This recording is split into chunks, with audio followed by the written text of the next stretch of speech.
Jakarta, seperti disampaikan Partai Keadilan Sejahtera PKS. PKS menganggap DKI Jakarta masih layak menjadi pusat pemerintahan. Menurut Presiden PKS Ahmad Syahiku, alasan pemindahan ibu kota soal pemerataan ekonomi tidaklah tepat. Maka kita akan menginisiasi bahwa ibu kota negara tetap di Jakarta. Lalu bagaimana dengan yang sekarang sudah dibangun di Kalimantan tetap di ibu kota Nusantara? Itu akan tetap kita jadikan pusat pertumbuhan ekonomi. Ibu kota pertumbuhan ekonomi. Tentu kita dengan konsep green economy ya, karena memang di sana adalah paru-paru Indonesia dan juga diakui sebagai paru-paru dunia. Sementara itu, Capres nomor 1 yang diusung PKS, Anies Baswedan, memang tak secara tegas menanggapi partai pengusungnya. Anies menyebut pembangunan harusnya bukan hanya di satu lokasi, tapi di banyak lokasi. Yang dibutuhkan di Indonesia hari ini adalah pemerataan pertumbuhan, di mana pembangunan itu dilakukan bukan hanya di satu lokasi, tapi di banyak lokasi. Karena kita menginginkan agar kesetaraan kesempatan itu muncul. Jangan sampai kita membangun hanya di satu lokasi yang justru menimbulkan ketimpangan baru. Apa kata pemerintah? Menteri Investasi, Kepala BKPM, Bahlil Lahadalia mengatakan pembangunan ibu kota Nusantara adalah amanat undang-undang. Bahlil turut menyatakan salah satu partai pengusung Anies, PKB, setuju dengan pembangunan IKN. Apa yang mau dikritik, itu kan PKB juga setuju, itu kan undang-undang. Jadi kita itu di negara ini harus berjalan berdasarkan undang-undang. Partai Amin itu kan juga PKB kan, dan itu adalah undang-undang. Dan sekarang IKN jalan terus. Ya itu merupakan kewajiban. Apanya yang menjadi masalah? Ya, pernyataan itu mengganggu investor nggak Pak? Enggak. Pengaruh investor nggak? Mungkin mengganggu pasangan Amin kali, investor enggak. Nanti kita lihat. Otoritas IKN sebelumnya menyebut, tak hanya infrastruktur yang dibangun di IKN, tapi juga mencakup pembangunan sumber daya manusianya, hingga bisa menyaingi kota-kota dunia. Tim Liputan, Kompas TV. Saudara, meski pembangunan ibu kota Nusantara adalah amanat undang-undang, tapi tetap ada yang ingin ibu kota tetap di Jakarta sebagai pusat pemerintahan, seperti keinginan Partai Keadilan Sejahtera. Adu gagasan pemindahan ibu kota kini jadi konsumsi saat pemilu dan kampanye Pilpres dan juga partai politik dimulai di pemilu 2024. Kita ulas bersama juru bicara dari masing-masing calon presiden dan calon wakil presiden dari Timnas Anies Mohaimin, Amin. Ada Muhammad Khalid di studio.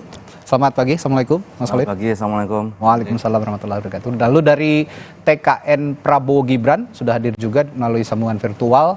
Ada Andre Rosiade, dan dari TPN Ganjar Mahfud ada Yusuf Lakaseng. Selamat pagi, Bapak-bapak. Pagi Radi, pagi Assalamualaikum. Waalaikumsalam, Andre.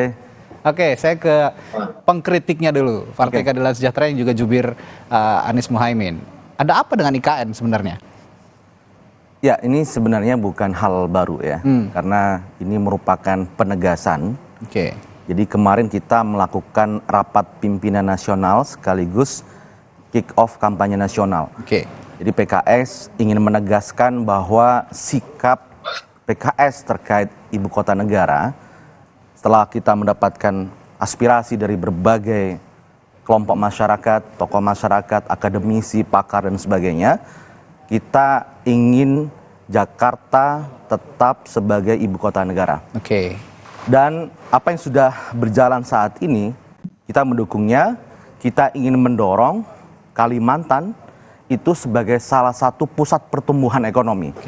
Dan setiap wilayah itu kami meyakini bahwa seperti Kalimantan misalnya, dia memiliki competitive advantage atau daya saing dalam hal ekonomi hijau. Ekonomi yang melestarikan lingkungan hidup. Karena Kalimantan kita mengakui, dan bahkan bukan hanya kita, tapi juga dunia, sebagai paru-paru dunia. Karena di sanalah pusat keanekaragaman hayati, lingkungan hidup, dan disinilah kita menginginkan pusat pertumbuhan ekonomi itu bukan hanya di Jawa, tapi di berbagai wilayah kita ingin pemerataan di sana. Oke. Tapi apakah Jakarta sekarang sudah semakin semrawut, dan bagaimana dengan narasi bahwa IKN ini didirikan untuk berkontribusi terhadap perekonomian juga di wilayah timur yang kini baru 15% terhadap tingkat perekonomian nasional kontribusinya di wilayah timur ini. Dah berangkat dari situlah kita argumennya, justru kita ingin mendesak, ingin memberikan tawaran gagasan bahwa pemerataan ekonomi, pemerataan pembangunan itu bukan dengan memindahkan ibu kota. Sebagai contoh, studi Bank Dunia mengatakan bahwa ada berbagai kota di Jakarta, di Indonesia itu mengalami financing gap atau kekurangan dana dalam meleverage ya kota-kota itu bisa menjadi kota yang maju. Itu sekitar 140 triliun, itu studi Bank Dunia. Sehingga kami ingin mendorong agar pemerataan itu bukan dengan memindahkan ibu kota. Tapi dengan apa? Membesarkan kota yang kecil, kota yang menengah menjadi besar, kota kecil menjadi menengah, sehingga pemerataan itu dirasakan oleh semua. Dan itu berdasarkan kepada tadi daya saing dari masing-masing wilayah. Sehingga dana pembangunan IKN yang begitu besar, hampir sekitar 500 triliun ya, 400 sekian triliun, itu bisa kita berikan ya alokasi anggarannya untuk memajukan pemerataan ekonomi bukan hanya di Kalimantan yang sudah berjalan saat ini, tapi masing-masing wilayah, kota-kota itu akan bisa kita dorong. Di Amin misalnya, itu kita ada sebuah rencana besar untuk memajukan sekitar 14 kota. Sehingga ada The New Jakarta sebagai pusat ekonomi. Sehingga pusat-pusat ekonomi itu akan tumbuh. Misalnya, kalau kota-kota itu awalnya dia belum bisa menjadi kota besar, yang sekarang menjadi kota menengah, kita leverage, kita injek ya, sehingga kita majukan di situ. Sehingga pemerataan bisa berjalan. Artinya simpelnya masyarakat atau publik melihat pernyataan dari PKS dan juga Anies Mohaimin begitu bahwa Jakarta sebagai pusat pemerintahan dan IKN sebagai pusat perekonomian begitu ya. Jadi kalau memang selama ini keinginan pemerintah ini dibalik begitu ya. Kalau Jakarta perekonomian, di sana pusat pemerintahan. Nah, bagaimana dengan pendapat Anda, Bung Andre, dari narasi yang dikemukakan Bung Khalid tadi? Ya, tentu Radi, kita menghormati pendapat saudara kita PKS ya. Namanya dalam dunia demokrasi, berbeda pendapat, berbeda pilihan itu hal yang lumrah dan mari kita saling menghormati. Nah, bicara kembali soal IKN, IKN itu sudah diatur oleh undang-undang. Ya, siapapun yang menjadi presiden maka melaksanakan undang-undang itu kewajiban ya. Nah, di mana undang-undang itu juga dibahas secara bersama-sama antara pemerintah dengan DPR. Jadi ini bukan produk sembarangan atau bukan produk abal-abal ya. Nah, jadi jangan sampai kalau setiap pergantian pemimpin harus mengubah kebijakan yang diatur undang-undang. Jadi ini ada dasar hukumnya yang tentu harus kita laksanakan siapapun presiden terpilih. Kecuali memang PKS nanti bisa merubah undang-undang. Ya. Yang kedua, yang ini yang perlu dipahami publik ya. Bagaimana beban Jakarta sebagai kota. Bagaimana potensi Jakarta bisa menjadi kota yang tenggelam. Kita tahu Jakarta saat ini adalah pusat pemerintahan dan juga pusat bisnis. Sudah tidak mampu menanggung beban kependudukan. Beban itulah yang harus dipindahkan sebagian. Nah, dengan jumlah penduduk yang kita lihat datanya, sekarang Jakarta itu sekitar 10 juta orang dan luas wilayah itu hanya cuma 661 km persegi. Jadi, kalau kita lihat, kepadatan penduduk Jakarta itu hampir lebih kurang 15.000 sampai 16.000 penduduk per kilometer persegi. Nah, dan ini menjadikan DKI Jakarta adalah salah satu kota terpadat di dunia. Apa dampaknya? Sebentar. Air tanah di 1 kilometer persegi terus disedot oleh sebagian besar sekitar 16.000 warga, itu akan menyebabkan ya permukaan tanah di DKI amblas 6 sampai 18 cm per tahun.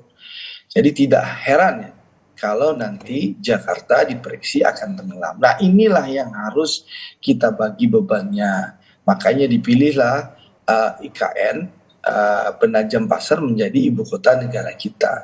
Jadi ada pembagian peran ya.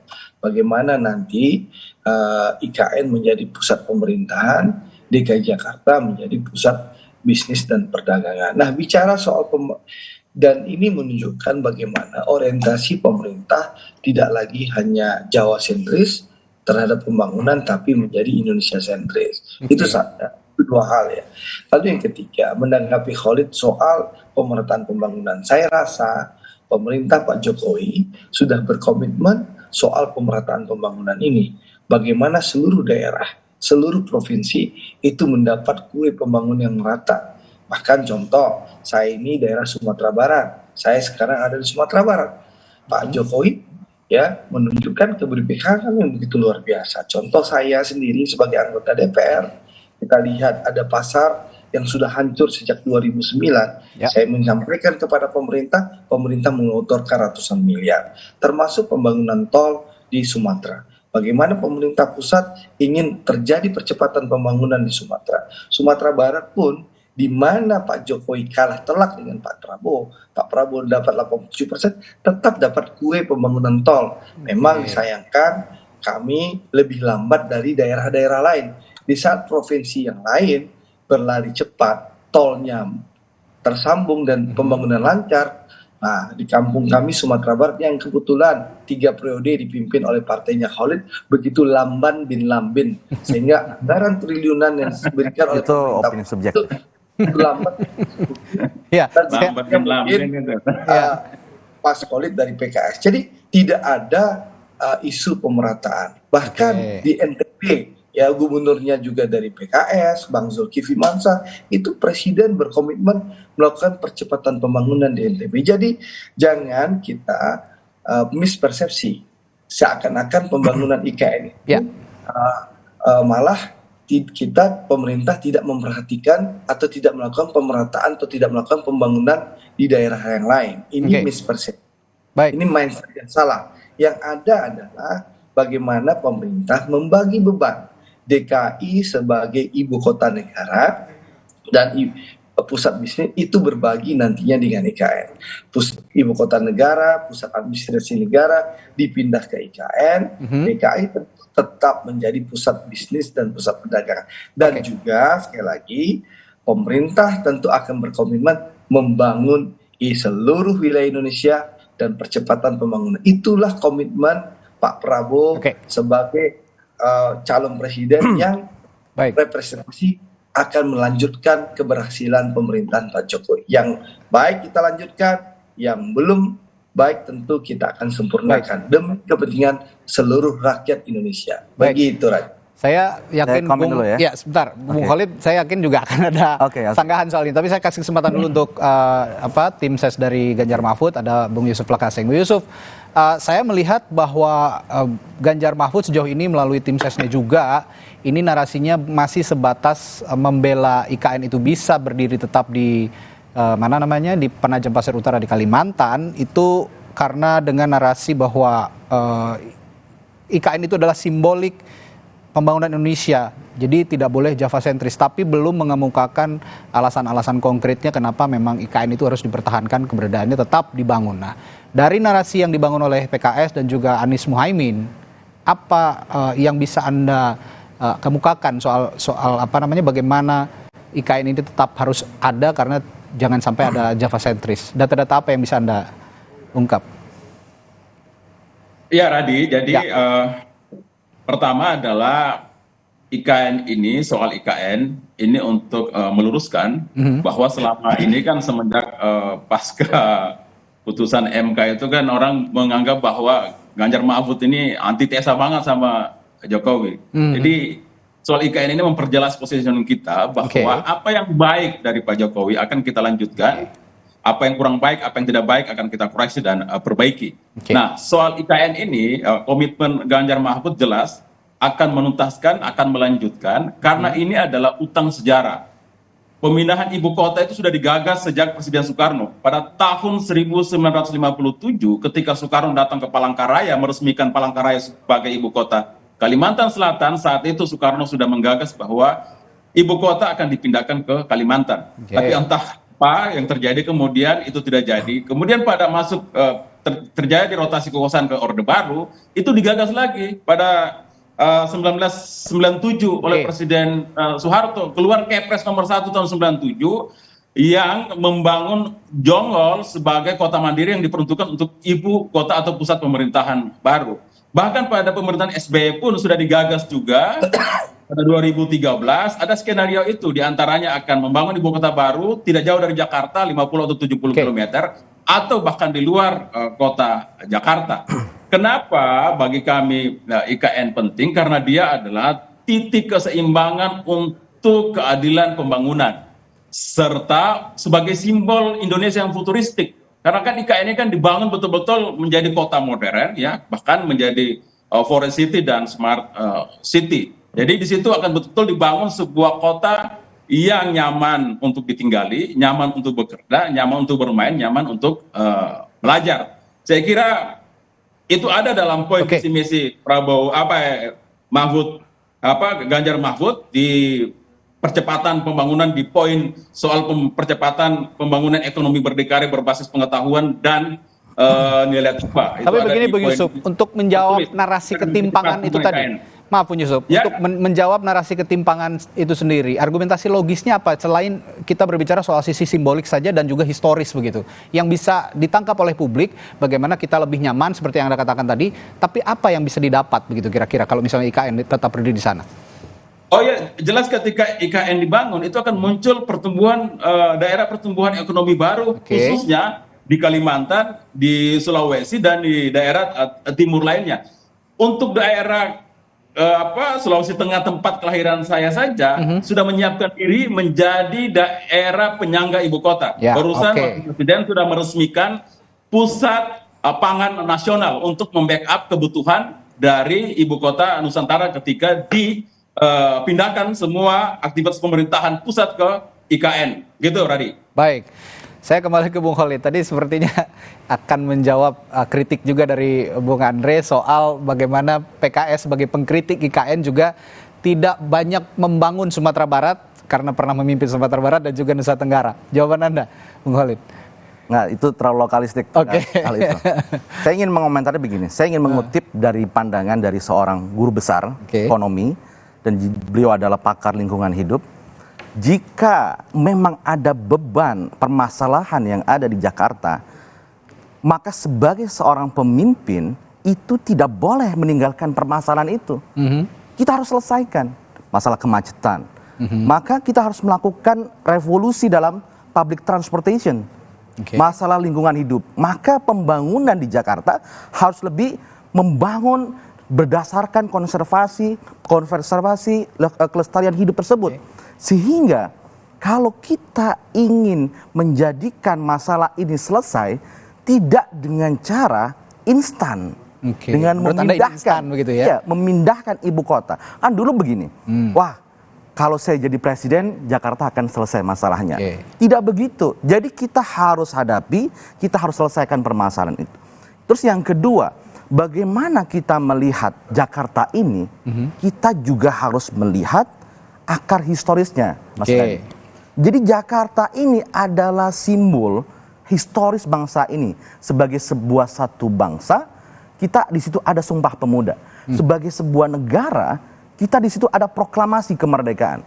Jadi nilai historis ini tidak bisa diabaikan. Nah, kalau kita pindah IKN, kita sudah melakukan research, ya, penelitian, tidak ada korelasi antara pemindahan ibu kota dengan equity atau pemerataan itu. Jadi ini adalah sebuah keinginannya adalah ingin equality, ingin pemerataan, tapi caranya tidak tepat dengan memindah ibu kota. Pemerataan itu kalau kita buka apapun literatur studi yang ada dalam economic development, itu adalah dengan cara membangun pusat-pusat pertumbuhan ekonomi baru. Bukan dengan memindahkan IKN. Jadi inilah poin pentingnya. Bagaimana instrumennya? Pertama, instrumen fiskal. Masalah kebijakan fiskal. Yang kedua, instrumen moneter. Yang ketiga, instrumen industrial policy. Dan disinilah kita akan bisa membangun pusat-pusat pertumbuhan baru. Kalau kita bayangkan nih, Mas Radi dan mungkin warga yang menonton, bahwa ketika kita memindahkan ke IKN ini dari Jakarta. Yang pindah itu siapa sih sebenarnya? Hanya pemerintahnya saja. Pemerintahan saja kan. Dan inilah kita, kalau kita bicara masalah pengurangan beban dan sebagainya, tidak terlalu signifikan. Yang harus kita lakukan adalah please dengan membuat fiscal policy yang lebih adil. Please membuat monetary policy yang lebih merata. Bagaimana membuat industrialization yang lebih merata. Itu yang kita harus lakukan. Sehingga kota-kota yang sekarang itu belum maju menjadi lebih maju. Nah, anggaran 400 hampir 500 T itu kita buat desain policy-nya ke arah sana. Ya. Nah, nanti setelah jeda saya akan tanya ke Bung Andre. Ini bagaimana menjawab ini juga bahwa sebenarnya memindahkan ibu kota negara dari Jakarta ke IKN ini hanya memindahkan pemerintahnya saja, tapi pemerataan ekonominya tidak ikut juga ke sana karena tetap warga Jakarta juga diyakini ataupun bisnismen besar gitu ya, investor besar akan tetap menetap di sini begitu ya menurut Anda, dan bahwa gagasan dari Anies Baswedan dan juga Timnas Amin tadi bahwa yang kota menengah jadi kota besar, kota kecil jadi menengah, itulah namanya pemerataan ekonomi. Nah, bagaimana Anda menjawab itu? Nanti setelah jeda Bung Andre akan saya tanyakan ke Anda, tetaplah bersama kami di Sapa Indonesia Pagi.